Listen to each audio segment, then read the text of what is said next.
Hola amigos, sean bienvenidos una vez más a Hora del Terror. Dicen que los miedos son solo sombras, meras ilusiones que se desvanecen con la primera luz del alba. Pero aquí, en la Hora del Terror, la oscuridad es nuestra aliada más leal, y lo que acecha en ella, nuestra compañía. Adéntrense, si se atreven, en este santuario de lo inexplicable. En un mundo donde la realidad se desdibuja, los susurros cobran forma, y cada crujido es una invitación a lo desconocido. El escalofrío es nuestro invitado de honor, y el pánico, a veces, nuestro mejor anfitrión. Solo les advierto, una vez que crucen este umbral, no hay vuelta atrás.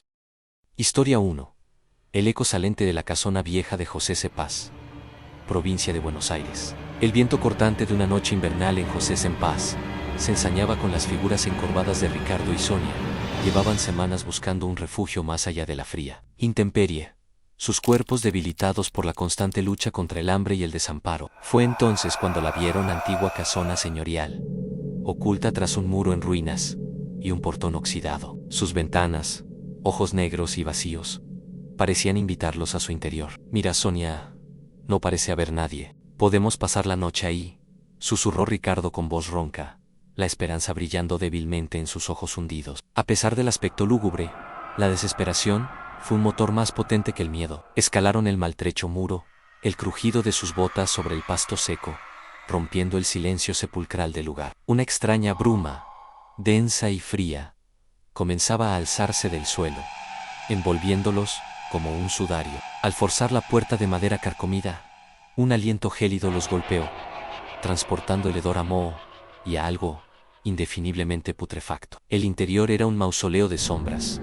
donde los muebles cubiertos con sábanas blancas se alzaban como espectros inmóviles. Los pasos de Ricardo y Sonia se hundían en una alfombra de polvo y hollín, cada crujido resonando en el silencio abrumador. En lo que parecía ser la sala principal, decidieron encender una pequeña fogata, con ramas secas y periódicos viejos. Las llamas, danzando tímidamente, apenas lograban disipar la oscuridad opresiva, pero el calor no era suficiente para ahuyentar el escalofrío que les recorría la espalda. Unas risas, bajas y burlonas, parecieron emanar de las paredes, seguidas de un arrastre sutil, como si cadenas invisibles se deslizaran por el suelo del piso superior. El pánico comenzaba a apoderarse de Sonia y Ricardo. ¿Escuchaste eso? No estamos solos, balbuceó, aferrándose al brazo de su compañero. Él asintió, su rostro pálido bajo la luz fluctuante del fuego. Los ruidos se hicieron más insistentes, ahora un murmullo de voces ininteligibles que parecían surgir de todos los rincones de la casa. Un vaso de cristal, que descansaba sobre una mesita auxiliar, se deslizó lentamente hasta caer al suelo, haciéndose añicos con un estruendo que rompió la tensión. Los dos se quedaron inmóviles, el corazón golpeándoles las costillas. Luego una figura etérea, translúcida y distorsionada, apareció en el umbral de la puerta, observándolos con unos ojos vacíos que parecían absorber toda la luz de la habitación. No había duda, eran las presencias de los antiguos moradores, almas atrapadas en un limbo de dolor y resentimiento. La figura desapareció tan rápido como había llegado, pero su presencia dejó un rastro helado, un aire cargado de desesperación. De repente, una fuerza invisible empujó a Sonia, haciéndola caer pesadamente al suelo. Un gemido de dolor escapó de sus labios. Ricardo intentó ayudarla, pero sintió como manos frías y espectrales lo sujetaban por los hombros, inmovilizándolo. Una voz gutural, que parecía provenir de las profundidades de la tierra, susurró su nombre, deformándolo hasta convertirlo en un lamento ancestral. Los objetos comenzaron a levitar y a ser lanzados por la habitación, golpeando las paredes con furia.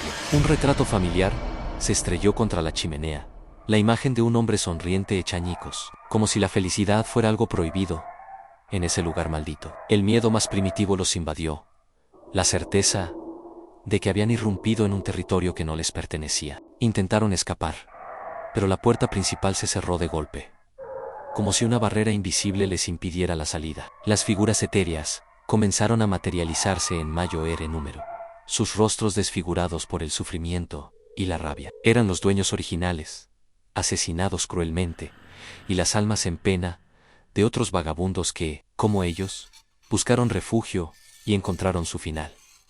Los espíritus se acercaban, susurrando palabras de condena, arrastrando los recuerdos de sus trágicas muertes. La temperatura bajó drásticamente, el aliento se les congelaba en la boca. Ricardo y Sonia se acurrucaron, Sus cuerpos temblaban incontrolablemente, no solo por el frío sino por el horror indescriptible de estar rodeados por un coro de almas atormentadas, atrapadas en un ciclo interminable de venganza y desesperación. La casa se había convertido en su tumba, un laberinto de horrores del que no podían escapar. Las risas se transformaron en gritos ahogados, los susurros en lamentos que resonaban en sus mentes. Sintieron como las garras invisibles los arrastraban hacia la oscuridad. Sus fuerzas flaqueaban ante la abrumadora presencia de tantos espíritus sedientos de compañía en su miseria. El frío se volvió insoportable, congelando la sangre en sus venas, deteniendo los latidos de sus corazones aterrorizados. Las últimas imágenes que vieron fueron los rostros distorsionados de aquellos que habían habitado la casona antes que ellos, sus ojos vacíos reflejando la misma desesperación que ahora los consumiría. La casona de José en paz había reclamado 2 almas más, añadiéndolas a su coro silente, perpetuando su ciclo de horror para cualquier incauto que osara cruzar su umbral. Historia 2. El último tren a la nada. Estación de trenes de San Miguel, provincia de Buenos Aires. Eran las 2 de la madrugada en la estación de trenes de San Miguel. La niebla, espesa y pegajosa, envolvía los andenes, transformando las luces distantes en halos fantasmales. Lucas, un trabajador nocturno, esperaba el último tren. Su única compañía, el repiqueteo de la lluvia fina contra el techo de chapa y el chirrido ocasional de las ratas en las vías. La estación, usualmente bulliciosa, ahora era un desierto de ecos y sombras. Un escalofrío le recorrió la espalda, no por el frío, sino por la extraña quietud que se había apoderado del lugar. La sensación de estar siendo observado era abrumadora, aunque no había alma a la vista. El tiempo parecía dilatarse, y cada minuto que pasaba aumentaba su inquietud. Un lamento lejano, como el de una mujer llorando, pareció venir de las profundidades del túnel, silenciando el viento y el repiqueteo de la lluvia. El lamento se intensificó, convirtiéndose en una melodía gutural, desafinada y espantosa. Lucas se tensó, sus ojos escudriñando la oscuridad de las vías. No había ningún tren en el horizonte, ni luces que indicaran su aproximación. El sonido era humano, pero distorsionado, como si una garganta estuviera siendo desgarrada lentamente. Las luces de la estación comenzaron a parpadear, sumiendo el andén en una oscuridad momentánea que parecía durar una eternidad. Cuando volvieron, una figura alta y delgada se alzaba al final del andén, donde la niebla era más densa. Era imposible distinguir sus rasgos, pero su silueta parecía retorcerse de una manera antinatural. El aire se volvió pesado, cargado con el olor a humedad y a un dulzón aroma a carne quemada que le revolvió el estómago. La figura comenzó a moverse, deslizándose por el andén sin hacer el menor ruido. No caminaba, parecía flotar. Lucas intentó gritar, pero su voz se ahogó en su garganta, paralizado por un terror que nunca antes había experimentado. Sus ojos se fijaron en la entidad, incapaz de apartar la mirada. A medida que se acercaba, Lucas pudo percibir la ausencia de una cara, solo un vacío oscuro, donde deberían haber estado los rasgos. Los lamentos se transformaron en un coro de susurros, como si miles de voces agonizantes se alzaran de las vías, pidiendo auxilio. Las luces parpadeaban cada vez con más intensidad, y el aire frío de la madrugada se volvió gélido, como si la presencia absorbiera todo el calor del entorno. El olor a carne quemada se hizo aún más fuerte, casi insoportable, llenando sus pulmones. La figura estaba ahora a pocos metros de él, la negrura de su presencia tan absoluta que parecía absorber la luz. De repente, una mano etérea, fría como el hielo, se posó sobre su hombro. El contacto fue agonizante, quemándole la piel, a pesar del frío glacial. Lucas finalmente encontró su voz, un grito desgarrador que se perdió en el eco de la estación. Intentó correr, pero sus piernas no respondieron, ancladas al suelo por un miedo indescriptible. Los susurros se convirtieron en lamentos desesperados, palabras de advertencia y dolor que se filtraban en su mente. No hay trenes aquí, solo almas perdidas, parecieron decir las voces, resonando en su cabeza. La niebla se hizo más densa, cubriendo la figura y amenazando con engullir a Lucas, que sentía su cordura desvanecerse ante el horror inexplicable. La entidad comenzó a arrastrarlo, lentamente, hacia las vías oscuras, hacia el punto donde los lamentos eran más fuertes. La mano en su hombro lo quemaba. La piel de Lucas se sentía como si estuviera siendo arrancada en vida. Pudo ver, entre la niebla, otras figuras, igualmente incorpóreas, alzándose desde la profundidad del andén. Sus formas distorsionadas, y sus miradas vacías. Eran los espíritus de quienes habían perdido la vida en esas vías, víctimas de accidentes, suicidios, o algo mucho peor. Habían sido llamados por la entidad que los sostenía, un demonio, o una manifestación de la propia desesperación de la estación. Ya no había luz, solo una oscuridad impenetrable que amenazaba con consumirlo. El frío era tan intenso que sentía sus huesos crujir, sus músculos paralizados por el terror puro. Lucas luchó con todas sus fuerzas, pero era inútil. Las garras invisibles lo arrastraban sin piedad hacia el abismo. El lamento se transformó en un coro victorioso de voces, celebrando una nueva incorporación a su legión de almas perdidas. El último recuerdo de Lucas fue el metal frío de las vías bajo sus dedos, el olor a óxido y sangre antigua, y la visión de los rostros vacíos de los otros espíritus, que se alzaban para darle la bienvenida a su tormento eterno. La estación de trenes de San Miguel, con su niebla perpetua y sus ecos de dolor, había reclamado otra víctima. El último tren nunca llegó para Lucas. En su lugar, encontró un viaje sin retorno, un destino entrelazado con el horror que acechaba en las sombras de la estación. Un lugar donde el tiempo se detuvo y las almas quedaron atrapadas para siempre. Historia 3: Muro de las Almas. Cementerio de Chacarita. La noche caía sobre Chacarita como una losa pesada. El aire no era solo frío, estaba viciado, cargado de un olor dulzón y repugnante a carne podrida y descomposición que se pegaba a la garganta. Julián cruzó el muro roto, ignorante de que este lugar no guarda muertos, guardan presos. Las rejas oxidadas crujían con el viento, como si millones de dedos huesudos las sacudieran desde adentro, pidiendo salir. La oscuridad aquí no se vence con linternas. La luz se apaga, absorbida por una presencia antigua y maligna.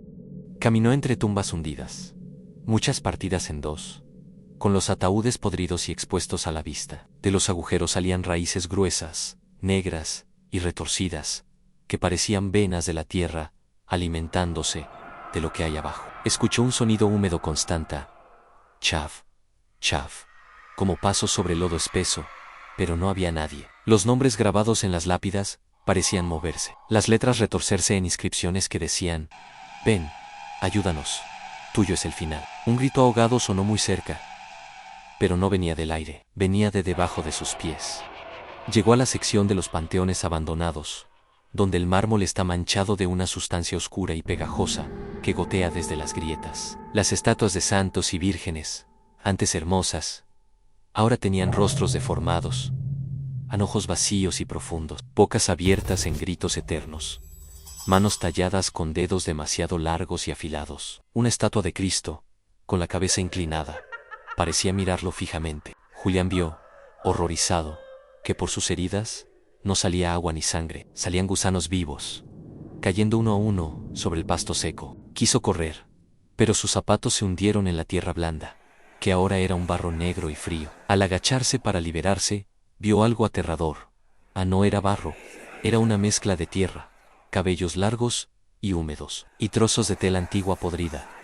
Entonces escuchó el canto, voces múltiples, roncas, desentonadas, que salían de todas las tumbas al mismo tiempo. No hablaban palabras humanas, eran sonidos de gargantas desgarradas, de pulmones llenos de polvo. El aire se volvió irrespirable, denso, como tragar ceniza caliente. Sintió que algo le respiraba en la nuca en un aliento helado, húmedo, que le olía a tumba abierta. Se giró bruscamente. Frente a él una tumba antigua se abrió sola, la tapa de piedra deslizada como si pesara nada. Desde la oscuridad del hueco, algo empezó a salir arrastrándose. No era un cadáver normal en su piel, era una costra grisácea, llena de agujeros, los huesos de las costillas saliendo al aire.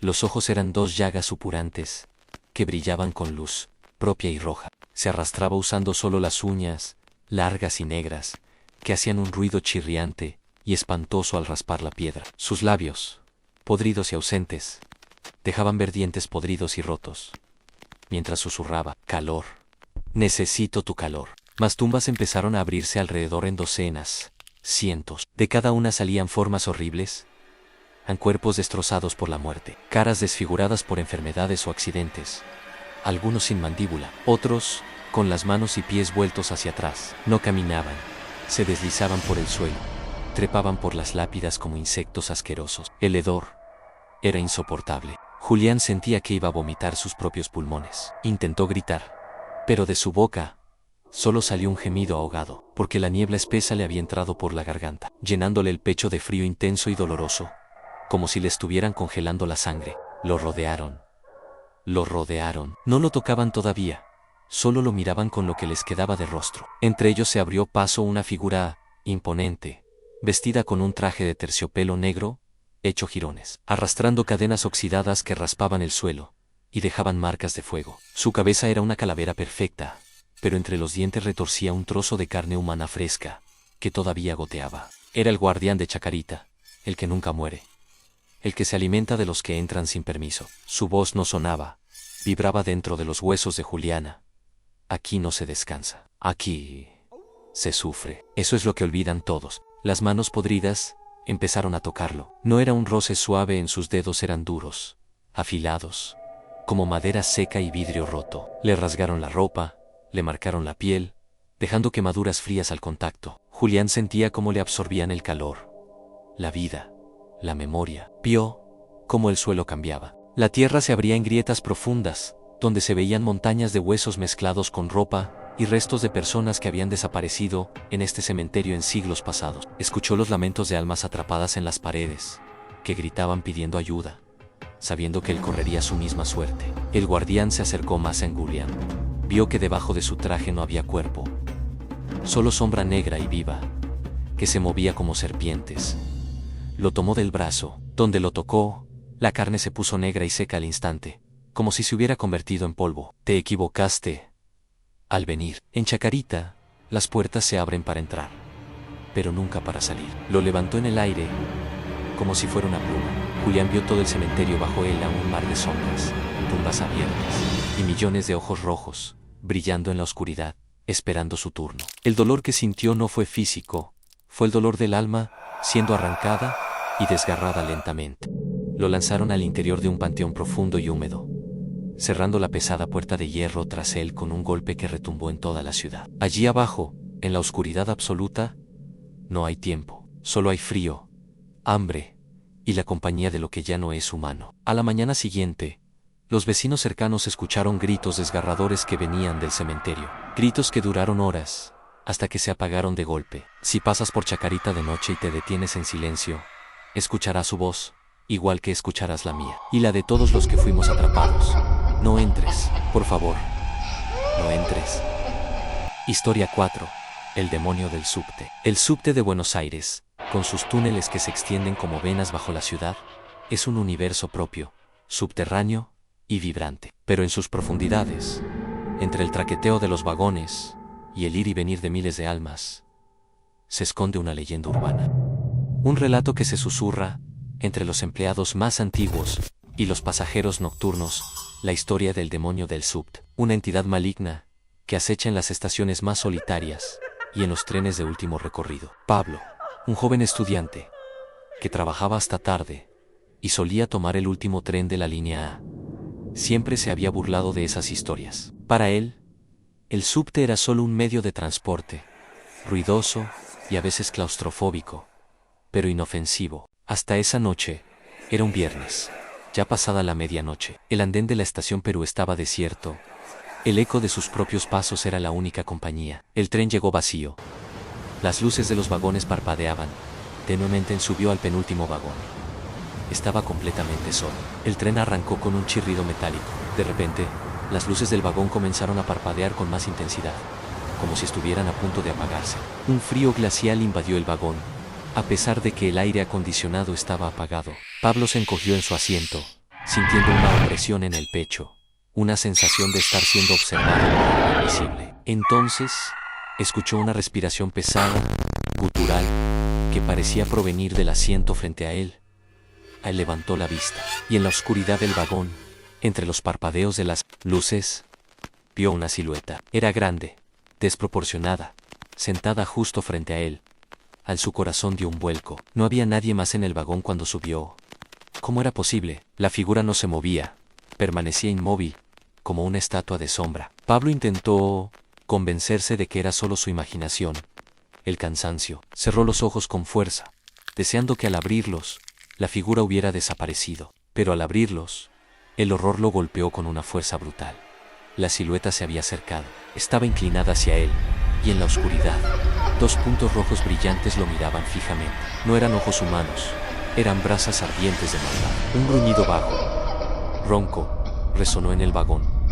Un sonido que venía de las profundidades de la garganta de la criatura. El hedor a azufre y carne quemada, que antes había sido sutil, ahora era insoportable, invadiendo sus fosas nasales y quemándole la garganta. El terror paralizó a Pablo. Intentó gritar, pero su voz se negó a salir, ahogada por un nudo de miedo en su garganta. Quiso levantarse, correr, pero sus piernas no respondían. Estaban clavadas al suelo, pesadas como el plomo. La criatura se levantó lentamente, revelando una estatura imponente, una forma que apenas cabía en el vagón. Sus extremidades eran largas y delgadas, terminadas en garras afiladas que arañaban el aire. De su espalda, 2 protuberancias jorobadas, como alas membranosas, asomaban. Entonces, levantó una de sus garras y señaló a Pablo. En las luces del vagón se apagaron por completo, sumergiéndolos en una oscuridad absoluta. Solo los 2 puntos rojos, los ojos de la criatura, brillaban en la negrura. Pablo sintió un escalofrío que le recorrió la columna vertebral, un frío sobrenatural que no venía del aire, sino de la presencia de algo indescriptiblemente maligno. Escuchó un susurro en su oído, una voz gutural y distorsionada, una voz que no pronunciaba palabras, sino que inyectaba miedo directamente en su mente. Promesas de agonía, de desesperación eterna. Su mente luchó por entender, pero solo percibía la intención pura de atormentarlo. El tren comenzó a desacelerar, y las luces parpadearon de nuevo, tenuemente. La criatura había desaparecido. Pablo estaba solo en el vagón temblando, incontrolablemente, el hedor a azufre aún impregnado en el aire. Cuando el tren llegó a su estación, Pablo salió corriendo, sin mirar atrás. Corrió sin rumbo fijo, sin saber a dónde iba, solo con la necesidad desesperada de alejarse de los túneles oscuros del SAPT. Desde esa noche, Pablo nunca más volvió a tomar el subte. Desarrolló una claustrofobia severa y un miedo irracional a la oscuridad. Cada sonido metálico, cada sombra, lo hace revivir la experiencia. Se dice que el demonio del subte sigue acechando en las profundidades, esperando a su próxima víctima. Una entidad que se alimenta del miedo, de la soledad y de la oscuridad de los túneles. Un recordatorio constante de que, bajo la ciudad, existen horrores que van más allá de nuestra comprensión. Y que a veces, lo que vemos en el último tren, en la soledad de la noche, no es solo un reflejo de nuestra imaginación, sino una manifestación de la pura maldad que se esconde justo debajo de nuestros pies, esperando su oportunidad para revelar su rostro. Historia 5. El último baile en Ceballos. Cementerio de Pilar y la novia vengativa. El cementerio municipal de Pilar, con sus muros grises y sus cipreses que se alzaban como sombras amenazantes bajo la luna, era un lugar que, para la mayoría, inspiraba respeto y un poco de temor. Pero para Agustín, Erika y Maxi, de apenas 15 años, era el telón de fondo perfecto para sus aventuras nocturnas. Vivían en los barrios cercanos a la avenida Ceballos, una arteria que en esa zona se volvía solitaria, flanqueada por campos abiertos, y a un costado, las vías de tren abandonadas. Desde esas vías, cubiertas de maleza y oxidadas por el tiempo, se tenía una vista privilegiada y ligeramente macabra del Camposanto. Era una noche de verano, de esas donde el calor no da tregua, ni siquiera a la oscuridad. Los 3 amigos se habían reunido en las viejas vías, armados con linternas de celulares y la adrenalina de estar desafiando lo prohibido. Su juego favorito era inventar historias de fantasmas, pero esa noche, el tema recurrente era la leyenda local de la novia Ceballos. Se decía que el fantasma de una joven, vestida de novia, se aparecía por la zona de la avenida que bordea el cementerio, a veces en las vías, buscando a su amor perdido y ahuyentando a cualquiera que se cruzara en su camino. Eso es pura mentira, Maxi, se burlaba Agustín, el más escéptico y valiente del trío, mientras intentaba encender un cigarrillo a escondidas de sus padres. Una historia para asustar a los nenes. Las novias no andan por ahí espantando gente. Erika, sin embargo, era más aprensiva, pero la abuela de mi amiga jura que la vio. Agustín dice que se le apareció en las vías con un ramo de flores secas y que le susurró algo al oído. Maxi, el tercero en discordia, solo sonreía, disfrutando del suspense que generaba. Decidieron hacer una expedición nocturna a lo largo de las vías que bordeaban el cementerio. Caminaban entre los durmientes rotos y los hierros oxidados. Las linternas de sus celulares bailando sobre la maleza, creando sombras fantasmagóricas que los hacían saltar a cada rato. Desde allí, se veía el cementerio como una ciudad fantasma de mármol y cruces. Un espectáculo imponente y ligeramente perturbador. La risa de Agustín resonó en la quietud de la noche. Ven. No hay nada, solo el viento y las historias de vieja Saen. En ese instante, una ráfaga de viento helado los golpeó, a pesar de que la noche era calurosa. Un frío que calaba hasta los huesos, que no era natural. El sonido de unas campanadas, lejanas y lúgubres, llegó a sus oídos. Provenía del interior del cementerio. De repente, a unos 100 metros de ellos, en el límite del cementerio con las vías, justo al lado de un mausoleo imponente y semi-oculto por los árboles, vieron una figura. Era una mujer, vestida de blanco, con un vestido largo que parecía flotar sobre el suelo. Su silueta era etérea, casi translúcida, y en sus manos sostenía lo que parecía un ramo de flores marchitas. Estaba de espaldas a ellos. Los tres jóvenes se quedaron paralizados, el corazón latiéndoles con fuerza desbocada. El escepticismo de Agustín se desvaneció de golpe, reemplazado por un terror primordial. Erika soltó un grito ahogado. La figura se giró lentamente. Su rostro era pálido, translúcido, sus ojos grandes y vacíos, dos pozos oscuros que parecían absorber la poca luz que había. Su boca estaba entreabierta, en una expresión de dolor. Un dolor tan inmenso que los tres sintieron un escalofrío que les recorrió la columna vertebral. La novia los miró fijamente. No hubo ira en su mirada, sino una tristeza infinita, una melancolía que les llegó al alma. Entonces, la novia levantó lentamente una mano demacrada y señaló hacia ellos. No con un gesto acusador, sino como si pidiera algo, y de su boca salió un susurro. No palabras, sino un lamento ahogado, un gemido que pareció venir de las profundidades de la tierra, un grito de dolor mudo que retumbó en sus mentes. En ese momento, la figura comenzó a moverse. No caminaba, sino que flotaba, deslizándose sobre la tierra, directamente hacia ellos, aumentando su velocidad. El pánico se apoderó de los jóvenes. «¡Corran!», gritó Agustín, rompiendo el trance. Empezaron a correr por las vías abandonadas, tropezando con los durmientes, el corazón latiéndoles en los oídos. Pero la novia los seguía. No emitía sonido, pero la podían sentir a sus espaldas, la ráfaga de aire helado que indicaba su cercanía. Erika tropezó y cayó, raspándose las rodillas. Maxi se detuvo para ayudarla. Agustín siguió corriendo, pero al ver a sus amigos, se detuvo, su valentía impulsándolo a no dejarlos atrás. La novia estaba cerca, a pocos metros. Los envolvió una niebla densa y fría, que les impedía ver con claridad. Sentían su presencia, abrumadora, desesperada. Fue Erika, la más sensible, quien en medio del terror, escuchó algo más que el lamento. Escuchó palabras, fragmentadas, como ecos de un pasado lejano. «Pedro, mi anillo». La promesa. De repente, la novia se detuvo. Permaneció inmóvil, como una estatua de mármol, su mirada fija en el cementerio. Los jóvenes aprovecharon el momento para escapar, corriendo sin parar hasta llegar a la avenida Ceballos, y de allí a la seguridad de sus casas. Esa noche no pudieron dormir. Las palabras de Erika resonaban en sus mentes. «Pedro, mi anillo».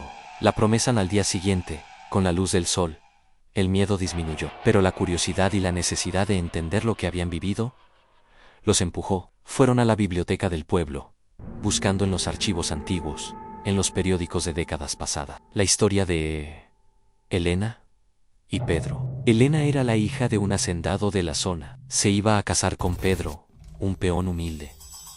La familia de ella se oponía. El día de la boda, ella fue a la iglesia, pero en el camino, su familia la secuestró para impedir el matrimonio. La encerraron en el sótano de una estancia abandonada, cerca de las vías. Ella escapó, desesperada por llegar a su amado, corriendo por las vías. Pedro la esperó en la iglesia, pero ella nunca llegó. Él, con el corazón roto, se quitó la vida cerca de esas mismas vías, dejando una nota que decía: «Esperaré por ti en la eternidad». Mi amor, con nuestro anillo en el cuerpo de Elena, fue encontrado días después, muerta de frío y de pena, muy cerca de donde Pedro se había quitado la vida, también cerca de las vías, con un ramo de flores secas en la mano. Nunca se supo qué pasó con el anillo de Pedro, el que la unía a él. La leyenda decía que Elena murió con el anillo de Pedro en la mano, un anillo que él le había dado como promesa de matrimonio, y que ella, para desafiar a su familia, se lo había puesto como un amuleto secreto. Los jóvenes regresaron al cementerio esa noche, con miedo, pero con una misión. Buscaron la tumba de Elena. La encontraron. Una lápida sencilla, sin muchos adornos. Y la de Pedro, a unos metros de distancia. Cerca de la tumba de Elena, en la tierra removida por las lluvias, encontraron algo. Un pequeño anillo de plata, oxidado y casi cubierto por la tierra. Era un diseño simple, pero con una inscripción legible en para siempre mi Elena. Era el anillo de Pedro. La novia de Ceballos no los perseguía para asustar, sino para pedir ayuda. Quería reunirse con su amor. Su anillo era la llave para su descanso. Maxi, con una mezcla de respeto y terror, colocó el anillo en la lápida de Elena. En ese instante, una suave luz blanca emanó de la tumba. La ráfaga de viento helado regresó, pero esta vez no traía miedo, sino una sensación de paz y alivio. El lamento que antes había llenado sus mentes se convirtió en un suspiro de liberación, de agradecimiento. La novia de Ceballos no volvió a aparecer. Su alma, finalmente, se había reunido con la de su amado Pedro. Los jóvenes no volvieron a buscar fantasmas por diversión. La experiencia los había cambiado. Aprendieron que hay historias que no son solo leyendas, y que los espíritus a veces solo buscan la paz que no encontraron en vida. El cementerio de Pilar, las vías abandonadas y la avenida Ceballos siguen siendo testigos de un amor que trascendió la muerte, y de un fantasma que encontró la paz gracias a la compasión de 3 jóvenes valientes. Y así llega el final de esta historia. Pero recuerden bien, el miedo nunca se va del todo, solo se esconde en las sombras, esperando el momento justo para volver. Lo que viviste hoy, lo que escuchaste y lo que imaginaste, no desaparece al apagar la pantalla. Ahora camina contigo, respira en tu nuca y acecha en cada rincón oscuro de tu casa. Quizás, mientras escuchas estas palabras, algo está parado justo detrás de tu espalda, inmóvil, esperando que te atrevas a mirar. Si lograste llegar hasta aquí sin temblar, y si disfrutaste de este viaje a lo más profundo del horror, no olvides darle un like a este video. Es la única forma de alimentar a las presencias que nos acompañan, y suscríbete al canal, activando la campanita, para que la próxima vez que la oscuridad nos llame, estés listo, o mejor dicho, para que no puedas escapar, porque aquí, en Hora del Terror, no somos solo un canal, somos el reflejo de tus peores pesadillas. Ya es tarde para retroceder, las puertas ya se han cerrado, que la noche sea larga y que no puedas dormir. Hasta la próxima, si es que sobrevives.